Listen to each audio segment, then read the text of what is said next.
사사기 19장 1절부터 보겠습니다. 사사기 19장 1절.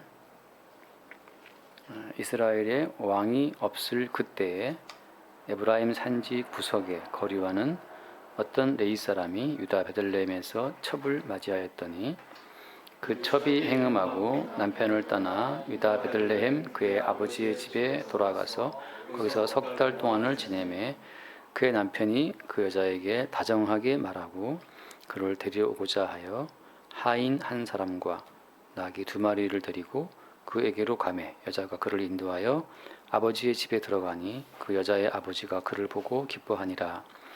그의 장인 곧 그 여자의 아버지가 그를 머물게 하매 그가 3일 동안 그와 함께 머물며 먹고 마시며 거기서 유숙하다가 넷째 날 아침에 일찍 일어나 떠나고자 하매 그 여자의 아버지가 그의 사위에게 이르되 떡을 조금 먹고 그대의 기력을 돋운 후에 그대의 길을 가라 하니라. 2 사람이 앉아서 함께 먹고 마시매 그 여자의 아버지가 그 사람에게 이르되 청하노니 이 밤을 여기서 유숙하여 그대의 마음을 즐겁게 하라 하니 그 사람이 일어나서 가고자 하되 그의 장인의 간청으로 거기서 다시 유숙하더니 5째 날 아침에 일찍이 일어나 떠나고자 하매 그 여자의 아버지가 이르되 청하노니 그대의 기력을 돋우고 해가 기울도록 머물라 하므로 2 사람이 함께 먹고 그 사람이 첩과 하인과 더불어 일어나 떠나고자 하매 그의 장인 곧 그 여자의 아버지가 그에게 이르되 보라 이제 날이 저물어 가니 청하건대 이 밤도 유숙하라. 보라 해가 기울었느니라. 그대는 여기서 유숙하여 그대의 마음을 즐겁게 하고 내일 일찍이 그대의 길을 가서 그대의 집으로 돌아가라 하니. 여기까지 먼저 보겠습니다. 이 19장은 좀 유명한 이야기입니다. 아무튼 마지막에는 이 레위인의 첩이 12토막이 나서 죽잖아요. 죽은 다음에 이 레위인이 죽은 자기 첩 시체를 12토막을 내서 12지파에게 보내는 그 12토막 살인 사건 뭐 그런 유명한 이야기입니다. 그래서 이 19장 이야기가 굉장히 유명한 이야기예요. 아시는 분은 알고 모르시는 분은 모르겠지만 그래서 우리가 일단 이런 말씀을 대하면 그러니까 사사 시대가 얼마나 혼탁했으면 레위인이 하나님 말씀을 전파하는 레위인이 첩을 다 구하고 또 그 첩이 또 어떻게 음행해서 그렇죠. 음행했다 나왔잖아요. 2절 말씀 보면 그 첩이 행음하고 남편을 떠나 유다 베들레헴 그의 아버지의 집에 돌아갔다 했잖아요. 그러니까 말씀을 전하는 레위인이 첩을 얻은 것도 기가 막힌 노릇인데 또 그 첩이 또 행음을 해서 남편 몰래 또 바람을 피다 걸려가지고 또 아버지 집에 돌아갔단 말이죠. 신혼집에. 나중에 이 첩이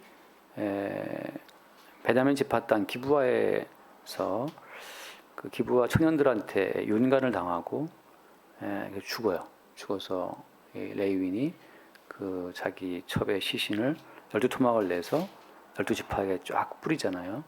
그 사건입니다. 그래서 이런 말씀을 대할 때 이게 무슨 의미가 있나? 일단 우리가 하나 볼 것은 지금 대부분의 목사님들이나 뭐 교회에서 이 본문을 대하면 이제 일단 율법적으로 말씀을 봅니다. 첫째는 이제 얼마나 시대가 엉망이면 레위인이 첩이 있냐? 말하자면 이제 오늘 목사님이 오늘날 목사님이 세컨드 뭐 첩이 있는 거죠. 근데 또 어때요? 그 첩이 또 얼마나 또 시대가 그랬으면 행음을 했냐 말이죠. 그러니까 참 뭐랄까요, 설상가상이라고 해야 되나? 그래서 이제 쉽게 말하면 이제 이런 말씀을 대하면서 그런데 우리는 그러지 말자. 그래서 우리는 회개하자. 이게 이제 대체적으로 이 말씀을 대하는 큰 관점입니다. 그다음에 베냐민 지파 기브아 사람들처럼 나중에 이제 레위 사람과 상관하겠다라고 해서 그 레위 사람과 상관한다. 바꿔 말하면 이제 동성애를 하겠다 이렇게 나온단 말이에요. 그래서 이제 레위 사람이 자기 첩을 내보내가지고 첩을 죽여야 한단 말이죠. 그래서 어떻게 또 그 첩을 죽도록 그 기브와 그러니까 베냐민 지파 남자들한테 그 깡패들한테 그 첩을 또 죽도록 내주느냐 말이에요. 그래서 또 말이 많아요. 성신학자 같은 경우는 이거 보면서 이 레위인을 또 죽일 놈이라고 막 하더라고. 어떻게 자기 마누라를 남자들의 손에 내줘서 죽게 할 수 있냐, 그렇게 보는 분도 있고. 그래서 아무튼 여기에 여러 가지 이제 말씀을 증거하는 성직자가 말하자면 첩을 준 사건, 또 그것도 그 첩이 또 음행해서 남편을 배반한 사건, 나중에 이 레위인이 자기 와이프를 또 베냐민 지파의 깡패들한테 내줘서 윤관당하게 하고, 그걸 그것 때문에 죽었고, 근데 그것도 죽임당한 자기 마누라를 또 토목을 다 내가지고 그걸 티도 잘랐을까 싶어요. 뭐 톱으로 자르든지 한번 잘라가지고 또 풀었다. 이렇게 이제 해서 이런 종합적인 종합 세트 같은 이런 죄악상이 다 고발되면서 우리는 이러지 말자라고 하는 것이 이제 보통 모든 말씀이 흘러가는 방향입니다. 근데 다시 제가 말씀드리지만 그렇게 성경을 보게 되면 우리는 성경 속에서 예수를 보는 것이 아니고 성경 속에서 우리의 이야기를 보는 거죠. 우리 이야기를 보고 우리는 이러지 말자로 가버립니다. 다시 말해서 이제 성경을 통해서 율법적 자기 완성으로 돌아가는 거죠. 근데 성경은 모든 사건을 통해서 예수를 증거하기 때문에 동일하게 마찬가지 이 모든 말씀도 그리스도 예수를 증거하는 말씀으로 볼 수 있어야 된다는 거죠. 그럼 여기서 이제 어떻게 여기서 그리스도 예수와 그의 복음이 나타날 수 있느냐가 이제 중요하겠죠. 그래서 오늘 말씀을 이제 그렇게 한번 풀어갑니다. 그러니까 조금 헷갈릴 수도 있는데 한번 잘 이렇게 한번 잘 들어보세요. 자, 첫 번째 1절 말씀 보면 이스라엘의 왕이 없을 그때라고 하잖아요. 지금 사사기는 반복적으로 어떤 문장을 계속 기록하냐 하면 이스라엘의 왕이 없을 때 이 말씀을 반복해서 증거합니다. 그 말은 무슨 말인가 하면 지금 사사기 여러 군데서 이 말씀을 반복함으로 말미암아서 장차 오실 이스라엘의 왕은 이러한 혼란과 무질서가 아닌 다른 어떤 새로운 질서를 우리 가운데 나타내신다는 사실을 증거하고 있는 겁니다. 그러니까 사사기의 혼란상이 나올 때마다 이것은 장차 오실 왕이 오시게 되면 이 모든 문제는 풀린다는 사실을 전제하고 있는 거예요. 그러니까 지금 이 모든 사건들은 장차 오실 왕 앞에서 다 새롭게 정리되고 새롭게 질서를 잡게 될 어떤 일들을 미리 보여주는 거죠. 우리가 이제 찬송했던 것처럼 이스라엘 왕이 나셨네라고 하잖아요. 그런 것처럼 이제 장차 오실 왕 예수님의 오시게 되면 바뀐다는 것을 말하고 있는 겁니다. 그래서 왕이 없을 그때 에브라임 산지 구석의 거리와는 어떤 레위 사람, 또 에브라임도 할 말이 많은데 일단 통과하고 아무튼 레위 사람은 구약 옛날 약속이죠. 구약의 율법을 대표하는 사람이에요. 레위인들이 제사장이 되고 레위인들이 성전을 유지하고 레위인들이 율법을 가르쳤어요. 그러니까 아무튼 이 레위 사람들은 모든 율법 그리고 지금 성전이 없지만 모든 율법과 성막에 대한 모든 책임을 진 사람들이기 때문에 레위인 그러면 율법을 대표하는 사람입니다. 자, 어떤 레위인 어떻게 했어요? 어떤 레위 사람이 유다 베들레헴에서 어떻게 했다? 첩을 맞이했다. 자, 여기서 근데 재밌는 건 뭐냐면 레위 사람의 본처 말이 없어요. 그냥 첩을 맞이한 겁니다.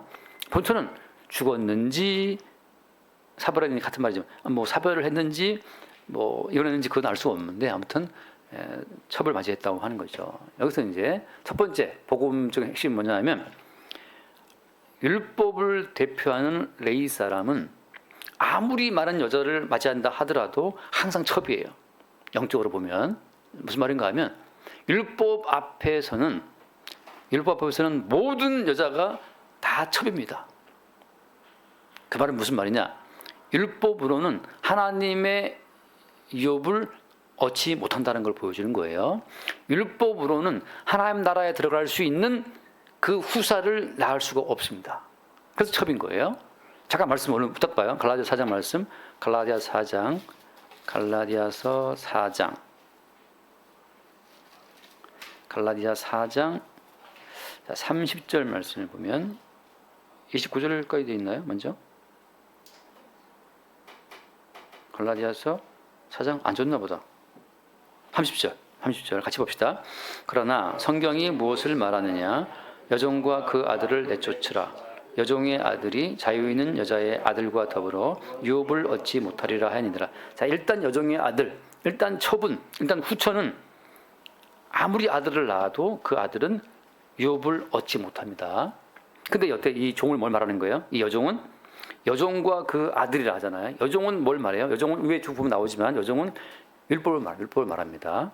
지금 주지 않았지만 이 여종은 하갈을 의미하는데 아브라함의 여종 하갈을 말하는데 후처잖아요. 아브라함의 첩이란 말이죠. 이 아브라함의 첩, 아브라함의 후처, 이 하갈은 아라비아에 있는 신의 산으로 지금 있는 예루살렘과 같은 곳이니 그가 자연적으로서 종록했다. 다시 말해서 이 하갈, 이 여종, 이 첩은 율법을 의미하는 비유입니다. 자, 레위는 누구를 맞이했어요? 첩을 맞이했죠. 첩. 아브라함이 첩 하갈을 맞이하듯, 그죠? 후처인 여종이었던 하갈을 맞이하듯 이것은 여종을 말하는데 여종은 뭘 말한다? 여종은 사라와 대비했을 때 율법을 말하는 거죠. 다시 말해서 레위인, 율법을 대표하는 레위인은 어떤 여자를 맞아도 항상 그냥 첩인 것이고 항상 여종인 거예요. 뭐 때문에? 그 여종의 아들은 약속의 나라를 유업으로 받지 못하기 때문에. 바꿔 말하면 어때요? 율법으로는 약속의 나라 천국에 들어갈 수 없다는 걸 말하고 있는 겁니다. 그래서 운명적으로 첩인 거예요. 지금 이해하시는지 모르겠습니다. 어쨌든 간에 지금 레위인은 운명적으로 어떤 여자를 맞이한다 하더라도 늘 첩이라고. 왜 첩이라고요? 그 첩이 낳은 아들은 약속의 나라를 유업으로 받지 못하기 때문에. 바꿔 말하면 율법으로는 그 누구도 하나님 나라에 들어갈 수 없음을 보여주는 그냥 구조예요. 그죠? 그래서 이 레위인이 번처가 어떻게 되는지 말이 없는 거예요. 그냥 레위인은 운명적으로 선천적으로 율법으로는 선천적으로 하나님 나라에 들어갈 수 없다는 사실을 보여주는 겁니다. 계속해서 말해볼게요. 근데 어때요? 그 2절 말씀 보면 이 레위인의 첩이 어땠습니까? 19장 2절 말씀 보면 그 첩이 행음하고 남편을 떠나 유다 베들레헴 그의 아버지의 집에 돌아갔죠. 자, 이 첩이 행음한 거죠. 자, 행음했다는 말은 물론 이제 NIV 같은 경우에는 이제 unfaithful 그래가지고 뭔가 이렇게 충실치 않았다는 걸 말하고 있는데 그건 중요하지 않습니다. 아무튼 행음했다고 지금 한글 성경은 좀 세게 번역을 했지만 NIV 같은 영어 성경에서는 그냥 뭔가 아무튼 faithful 하지 않아. 중요한 건 뭐냐면 율법이 남편으로 있을 때에는 아무리 잘해도 항상 unfaithful이에요. 율법이 우리를 족치게 되면 그 누가 아무리 잘한다 하더라도 율법의 의로 보면 율법을 100% 항상 지킬 수가 없기 때문이에요. 율법으로는 모든 인간이 다 어때요? 죽일 죄인입니다. 여기서 이제 어떤 분은 말하죠. 율법 바울도 봐라. 바울도 말하기를 율법의 의로는 흠이 없다고 말하지 않았느냐 한단 말이죠. 근데 주님이 어떻게 그걸 작가를 깨버립니까? 잠깐 말씀해요. 마태복음 5장 말씀. 마태복음 5장에 보면 율법의 의로 정말 페이스풀 주님 앞에 충성을 다하게 했었던 그 사람들을 예수님이 어떻게 쳐버립니까? 마태복음 5장 17절 볼게요. 내가 율법이나 선지자를 폐하러 온 줄로 생각하지 말라. 폐하러 온 것이 아니요 완전하게 하려 함이라. 같이 봅시다. 진실로 너에게 이르노니 천지가 없어지기 전에는 율법의 1.1획도 결코 없어지지 아니하고 다 이루리라. 자, 예수님은 율법의 폐지론자가 아니고 율법의 완성자예요. 심지어 그러므로 누구든지 이 계명 중에 지극히 작은 것 하나라도 버리고 또 그같이 가르치는 자는 천국에서 작달큼을 받을 것이요 누군지 이를 행하여 가르치는 자는 크달큼 받을 것이다. 그 다음 20절 말씀 20절 내가 너에게 이르노니 너희 의가 서기관과 바리새인보다 더 낫지 못하면 결코 천국에 들어가지 못하리라. 이렇게 해서 주님 자체가 율법의 완성자라고 오셔가지고 뒤에 이제 다 말씀은 나오지만 형제를 보고 미워하면 이미 살해를 한 거야. 여자를 보고 명을 품었어? 그럼 이미 간음한 거야. 탐심을 품었어? 이미 우상숭배한 거야. 이런 식으로 주님께서 율법으로 모든 인간들을 죄인 만들어버려요. 자, 무슨 말이냐 이제 레위인, 율법을 대표하는 레위인이 남편일 경우에는 죽었다 깨나도 남편의 비위를 맞출 수가 없어요. 왜?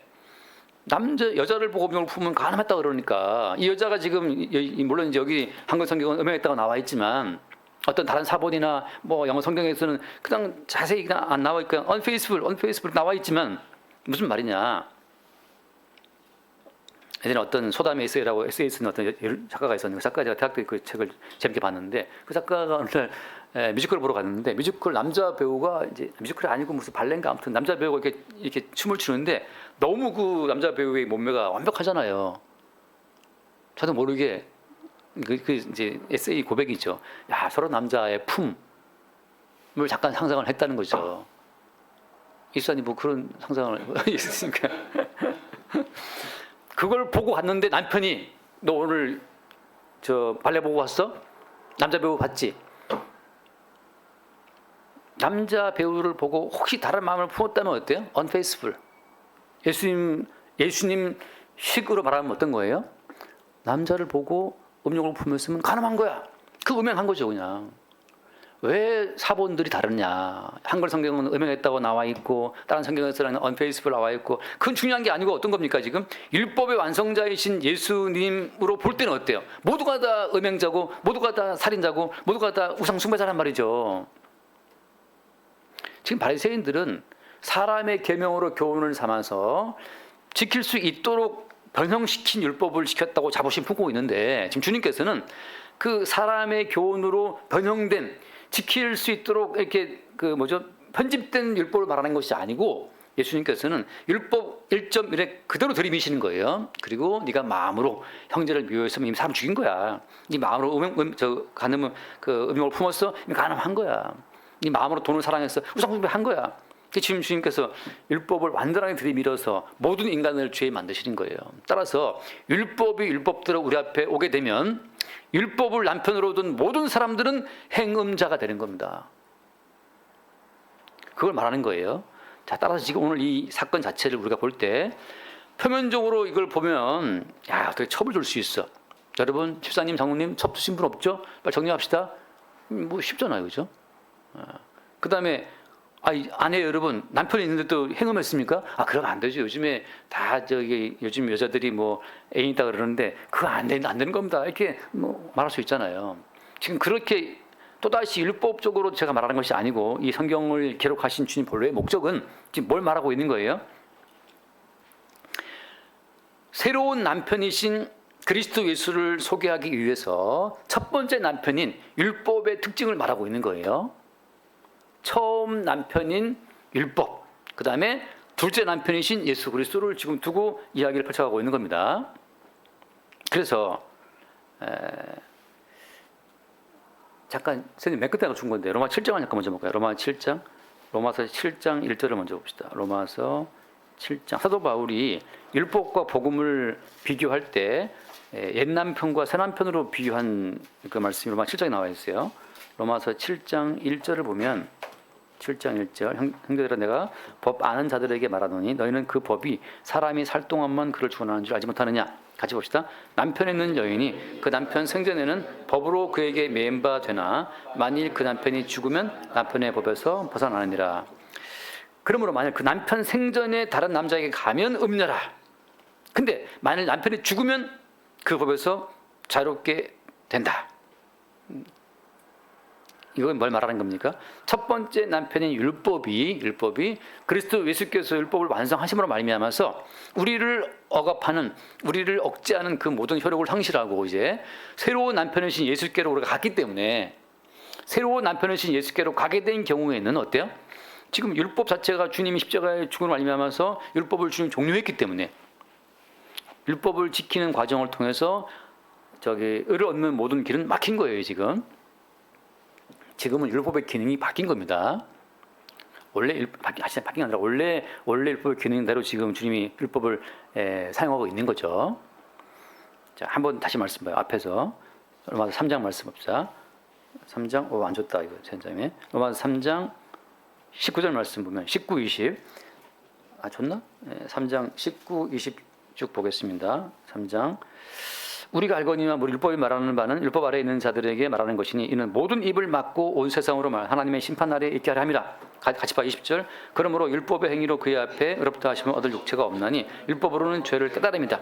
자, 율법으로는 의롭다 하시면 얻을 육체가 없어요. 그러니까 의를 얻기 위한 길로서는 율법의 기능이 끝난 겁니다. 이제 그거는 불가능하다는 사실이 입증이 됐고 예수 그리스도만이 율법 자체를 온전히 지킴으로 말미암아서 의롭다 하심을 얻게 된 것이고 우리는 율법을 지키는 것으로서는 의를 얻지 못해요. 단지 어떤 기능? 율법으로는 죄를 깨달음이다라고 하는 거죠. 그래서 이제는 율법 외에 하나님의 한 의가 나타났다. 22절 같이 봐. 22절.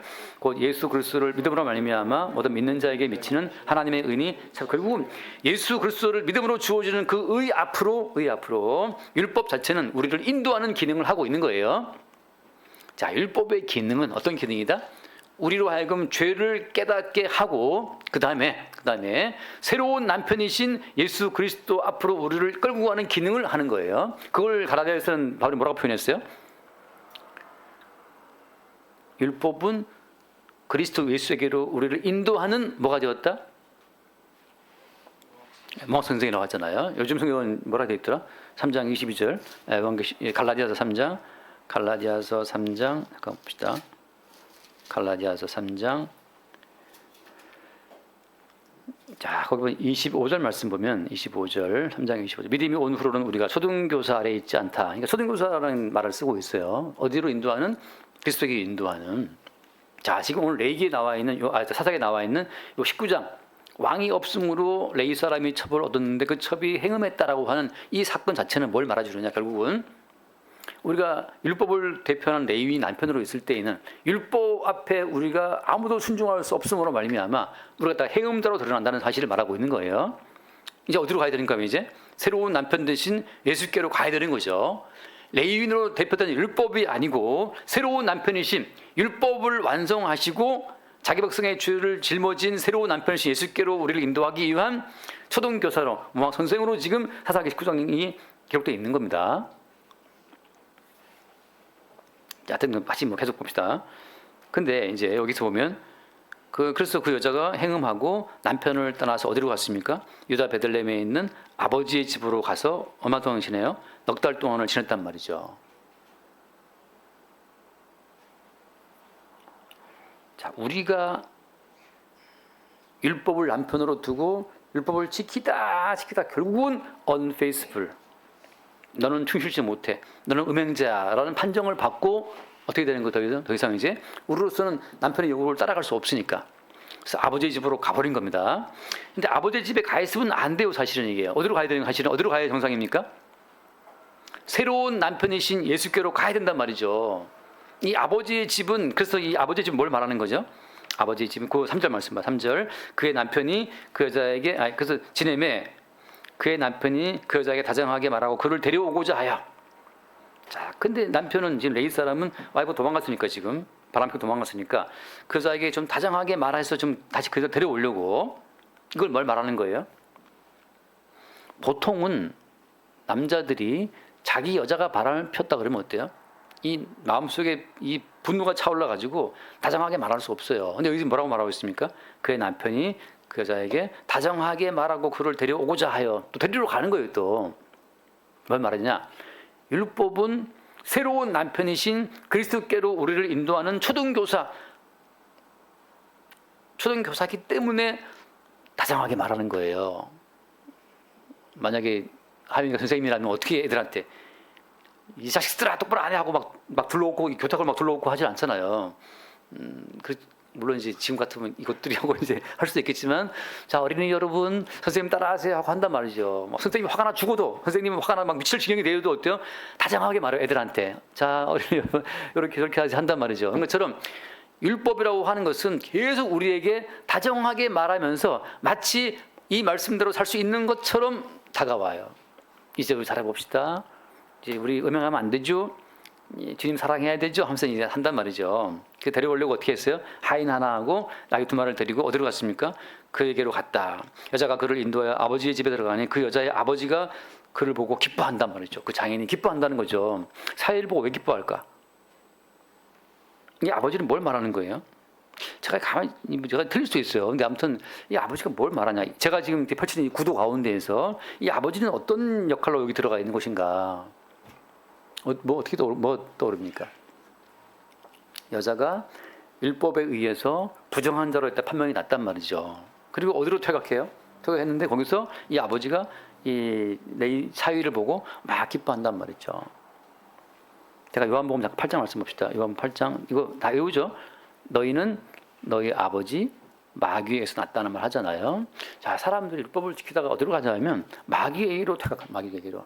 다시 왜 마귀에게로 가는 거죠? 왜 마귀에게로 우리가 가요? 마귀는 사실 굉장히 법을 좋아합니다. 왜? 마귀는 처음부터 선악 지식으로 인간을 유혹했기 때문에 그 선악 지식으로 인간이 머물게 하도록 마귀는 우리를 계속 유혹하는 거예요.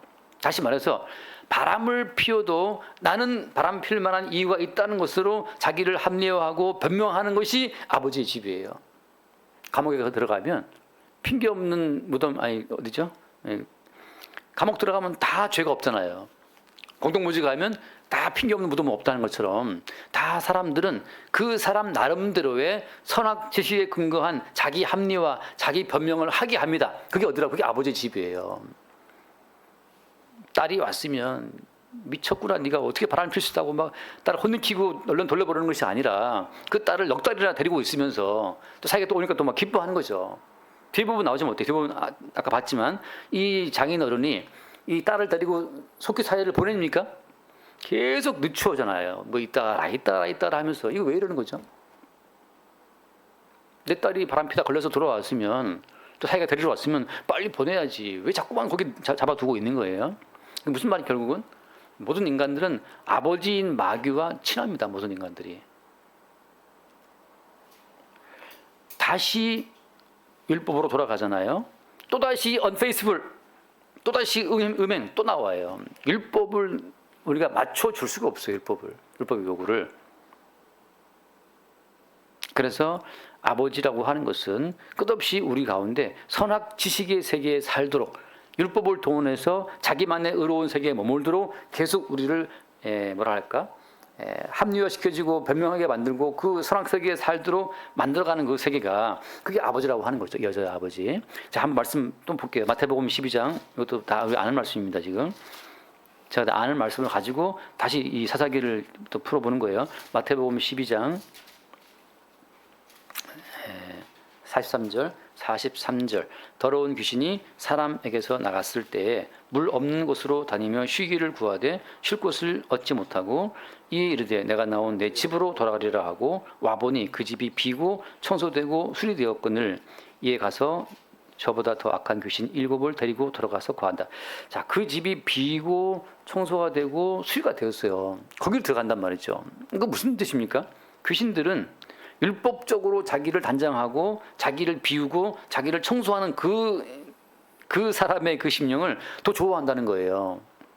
왜? 처음부터 마귀는 지저분하게 다가온 게 아니에요. 선악을 아는 지식의 열매를 먹게 하므로 말미암아서 선악을 구비한 좀 더 고상하고 고차원적인 인간이 되라고 다가왔기 때문에 마귀가 더럽다는 그 의미는 그냥 더러운 것이 아니고 선악의 지식으로 자기를 단장했다는 점이 더럽다고 하는 겁니다. 우리가 하는 더러운 건 다른 차원이에요.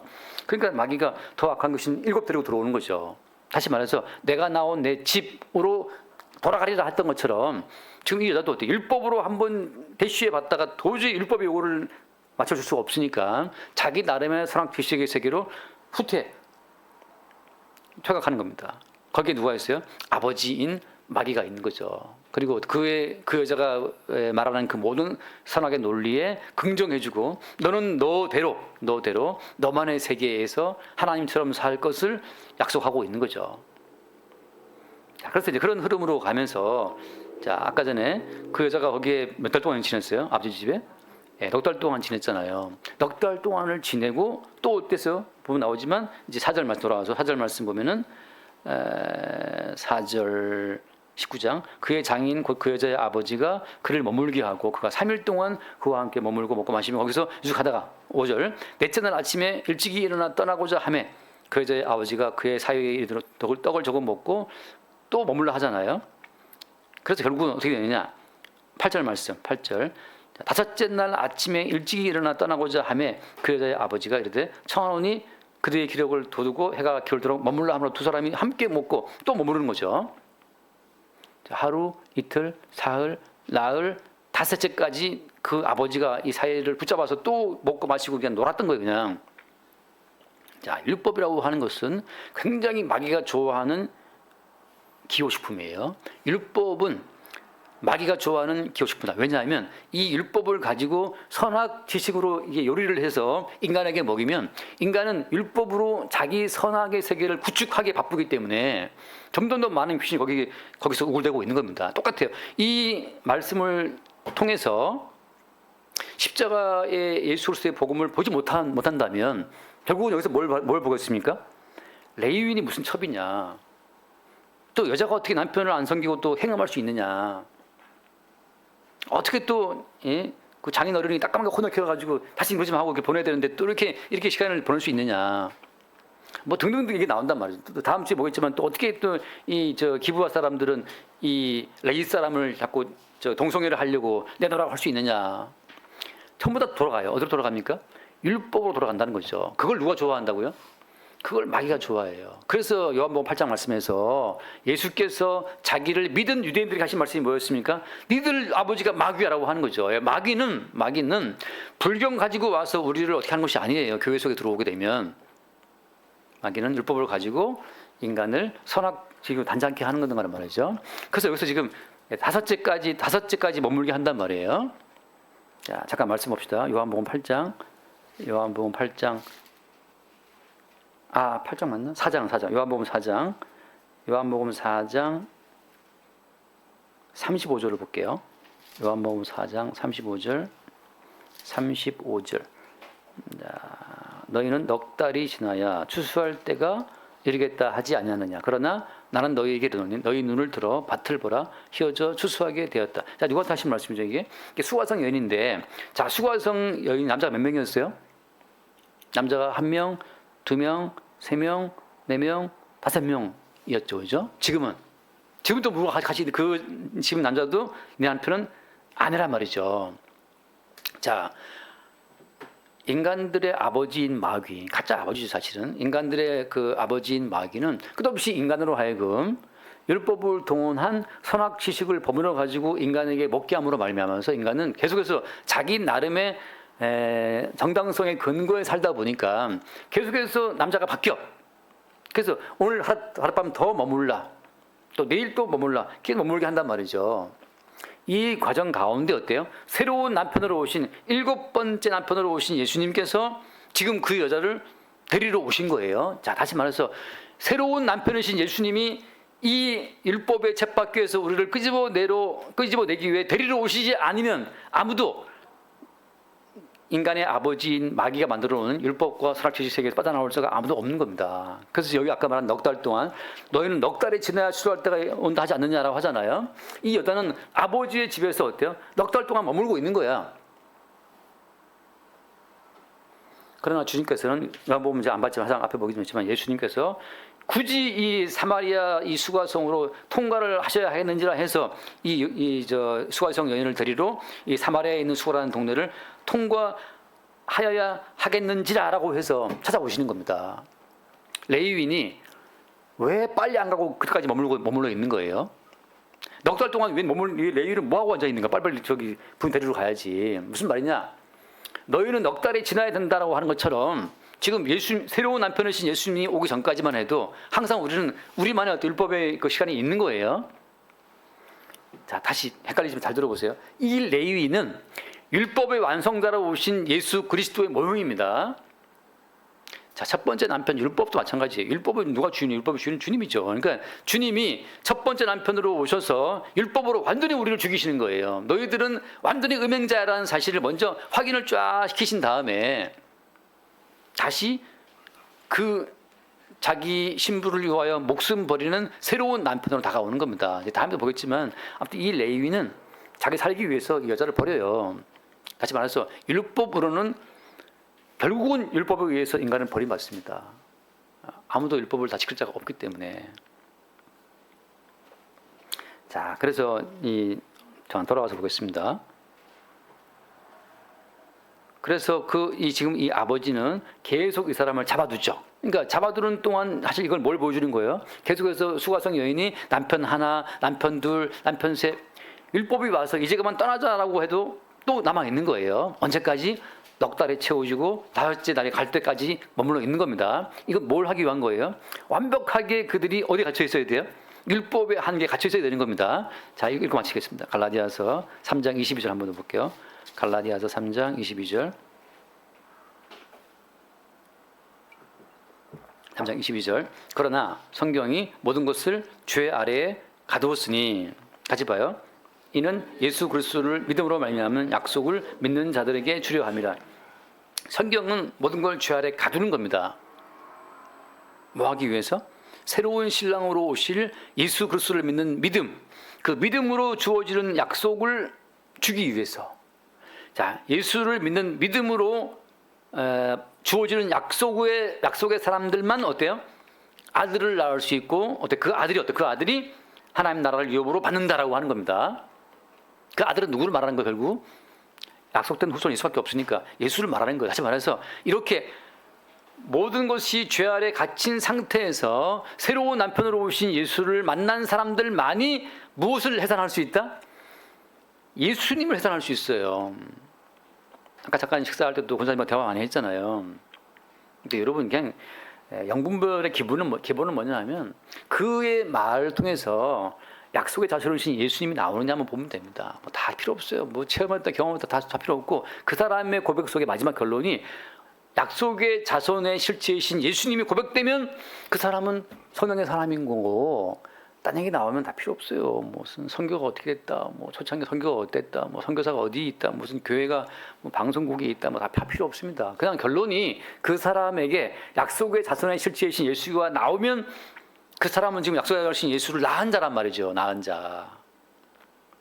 무슨 말인가 하면 모든 것이 죄 아래 갇혀본 사람만이 자기에 대한 모든 가능성을 버려요. 나는 내 속에 있는 건 다 배설물이고 쓰레기라는 사실을 정확히 아는 사람만이 예수 그리스도께서 우리를 위해서 목숨 바치신 십자가의 가치에 100% 온전한 신뢰와 믿음을 두게 되는 겁니다. 나머지는 다 엉터리인 거예요. 그래서 언제까지? 넉 달 동안 갇혀 있는 것처럼 하루 이틀 사흘 나흘 닷새 이제 다음 주 보겠지만 이제 닷새 날 밤에 떠나는데 결국 6번째 남자들에 의해서 완전히 죽임 당하는 겁니다. 저 여자는.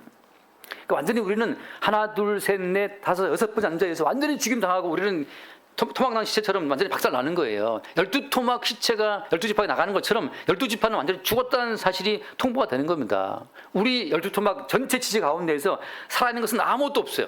코로도 범죄하고 눈으로도 범죄하고 입도 범죄하고 손도 범죄하고 토막을 다 내도 우리 전체 가운데에서 하나님 보시기에 의로운 구석은 한 토막도 없다는 사실이 12토막 시신으로 입증되는 겁니다. 그렇게 죄 가운데 갇혀 있을 때 비로소 새로운 남편으로 오신 예수 그리스도에 대한 전적인 헌신과 믿음을 드릴 수 있는 거예요.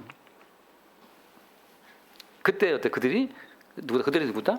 사라처럼 완전 경수가 끊어졌어요. 이제 태가 죽었어. 얘를 낳을 수 없어. 그렇게 우리 속에 어떠한 선과 어떠한 의도 없다고 하는 그 확실한 고백 가운데에서 약속의 말씀으로 새로운 생명이 피어나는데 그때 생명은 뭘 말한다? 그 생명은 약속의 자손의 실체이신 예수를 말하는 거예요. 결국 그의 입에서 그의 고백에서 언약의 자손이신 예수님이 나온다면 그 사람은 천국 백성이고 언약의 자손이신 예수 그리스도 이외에 아직도 내가 뭔가 할 것이 있다고 나온다면 그는 첫째 남편, 둘째 남편, 셋째 남편 계속 남편을 섬기고 있는 거예요. 근데 어때요? 다 버림받는 거죠. 왜요? 율법의 요구를 다 만족시켜 드릴 수가 없기 때문에 결국은 unfaithful, 나가 이 더러운 년아 하고 나간단 말이죠. 결국 율법의 요구를 100% 채워 들을 수 있는 여자는 없어요. 그걸 말해주는 거란 말이죠. 넉 달 동안 그 고생 가서 또 안 보내준단 말이죠. 그 아버지는 마귀는 계속해서 붙잡고 놀아지는 거예요. 근데 어때? 주님께서 오셔가지고 이제 넉 달 무슨 필요 있어? 꺼져! 하고 이제 악한 마귀를 추방하고 주님께서는 자기의 때를 앞당겨서 넉 달이 무슨 필요가 있냐. 원래 유대 지방에서는 이 씨를 뿌리고 넉 달이 지나야 추수할 수 있거든요. 그래서 넉 달이 있는데 기본적으로. 근데 주님께서는 그 시간 자체가 이제는 의미 없다. 내가 참 남편으로 왔기 때문에 이제 또다시 무슨 첫째 남편, 둘째 남편, 또다시 무슨 하루 묵게나 이튿날 묵게나 3일 묵게나 5일, 4일 묵다 그런 자체가 필요 없다는 거죠. 새로운 남편으로 오신 예수님은 넉 달 기다리지도 않고 하루 이틀 사흘 날도 안 기다리고 즉각적으로 주님께서는 바울을 만나서 바로 바울을 끄집어 내시지 그렇게 우리 가운데 새로운 남편의 자격으로 우리를 인도한다는 사실을 보여주고 있는 겁니다. 그래서 오늘 이 레기 말씀은 단순히 그냥 어떤 율법적 독특적 말씀이 아니고 여기에는 옛 남편인 율법을 대표하는 옛 남편인 레위인과 옛 남편 밑에서 어쩔 수 없이 계속해서 음행으로 날 수밖에 없는 그 어떤 신부되는 이스라엘의 모습 자체를 보여주고 있는 거예요. 이제 진짜 왕으로 오실 예수님이 오시게 되면 이스라엘의 왕은 우리의 남편으로 오시는 분이기 때문에 그 남편은 자기 백성을 위해서 어떤 분이에요? 목숨을 버리는 분이란 말이죠. 우리가 바람피든 뭐든 그걸 우리는 묻지 않아요. 따지지 않아요. 우리에게 뭔가를 요구하지 않고 새로운 남편으로 오신 그 예수님은 우리에게 바람피지 말아라 뭐하라 말아라 요구하지 않고 주님 자신이 그 모든 허물을 대신 짊어지고 십자가의 피로 죽는 죽음으로 말미암아서 자기의 신부들을 구원하시는 겁니다. 그래서 요한복음 8장 보면 나오잖아요. 음행하다가 현장은 잡힌 여자를 보고 주님 말씀하신 게 뭐였습니까? 다 몰려와서 신명기 레위기 다 나와 있어요. 음행하면 여자 돌로 쳐 죽이라 했단 나와 있단 말이죠. 그래서 그들이 말하기를 예수님 어떻게 할까요? 돌로 칠까요? 저기 신명기 말씀처럼 주님 답변이 뭐였습니까? 너희 중에 저음자가 먼저 돌로 치라. 왜냐하면 옛 남편에게 붙들린 사람들은 다 음행자란 말이죠. 레위 사람은 운명적으로 다 누구라고 해요? 다 첩밖에 없어요. 첩밖에 없어요. 약속의 나라에 못 들어간다고 아무도. 약속의 나라가 들어갈 정실 부인을 얻을 수가 없어요. 누구는 레위인 율법은 없단 말이죠. 주님이 오셔서 새로운 남편으로 오셔서 그 주님이 자기 백성의 모든 허물을 끌어안고 죽는 방식으로만 자기 백성을 위한 새로운 나라를 허락할 수가 있다는 것을 보여주고 있는 겁니다. 다음 주에 또 이어서 합시다. 기도하겠습니다. 존귀하신 주님 감사합니다. 성경 속에 담겨져 있는 십자가의 죽으심과 그리고 부활의 이 촘촘한 구조 속에서 모든 성경이 언약을 이루신 그리스도 예수를 증거한다는 사실을 늘 새롭게 발견하고 우리 위해 목숨 바친 참된 남편 되신 그리스도 예수의 사랑만 칭송하고 또 찬송할 수 있도록 축복하여 주옵소서. 우리 주 예수를 기도드립니다. 아멘.